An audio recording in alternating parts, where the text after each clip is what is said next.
नमस्कार मु डबरूधर जाल संविधान न्यूज रे आपण मानक स्वागत करुची। आज खबर उपरे नजर पकेवा।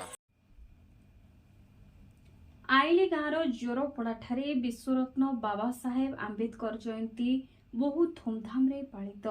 विश्वरत्न बाबा साहेब आंबेडकर जयंती बहु धूमधाम रे पालित होई जाईछि। गोलामुंडा ब्लॉक आईली गाँवर जोरपड़ाठारे एही जन्म महोत्सव शिक्षाविद चूड़ामणि महानंद और उद्यमी युवक सुजीत कुमार बागकर नेतृत्व में डॉक्टर बीआर आंबेडकर क्लब जारोपड़ा आयोजन करथिले। सर्वप्रथमे बैंड बाजार ताले अंचलवासी ग्राम परिक्रमा करी बहुजन महापुरुष मानकर जयगान करथिले। परे परे एक भव्य सभा कार्य और सांस्कृतिक कार्यक्रम होइथिला।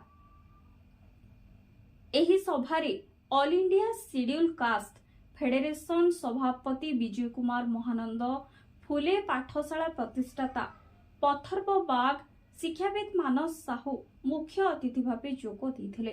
सेहिबळे समाज सेवी महेंद्र धांगड़ा माझी मुख्य वक्ता थिले एवं सभार अध्यक्षता समाज सेवी एडवोकेट ऋषि सुदन छत्रपाल करिथिले। समस्त वक्तागण बहुजन समाज को उच्च शिक्षा करिबा सह सत्ता शासन रे भागीदार हेबाकू अभिभाषण रखिथिले।